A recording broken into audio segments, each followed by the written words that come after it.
Hi అండి. అందరికీ నమస్తే. టమాటా పెరుగు పచ్చడి. టమాటాలు, ఉల్లిపాయ, పచ్చిమిరపకాయ కడిగి కోసి చిన్న చిన్న ముక్కలుగా కోసి స్టవ్ వెలిగించుకొని బాండి పెట్టుకొని నూనె వేసుకొని నూనె గిటెక్కిన తర్వాత ఎండుమిరగాయలు, పచ్చెనపప్పు, జీలకర్ర వేసుకొని వేపుకోవాలి. వేగిన తర్వాత టమాటా ముక్కలు, ఉల్లిపాయ ముక్కలు, పచ్చిమిరపకాయ ముక్కలు కూడా వేసుకొని నూనెలో వేపుకోవాలి.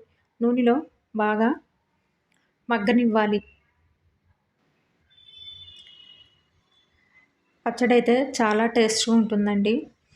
చిన్న స్పూన్ పసుపు, ఒక స్పూన్ సాల్టు వేసుకొని కలుపుకొని నూనెలో బాగా మగ్గనివ్వాలి.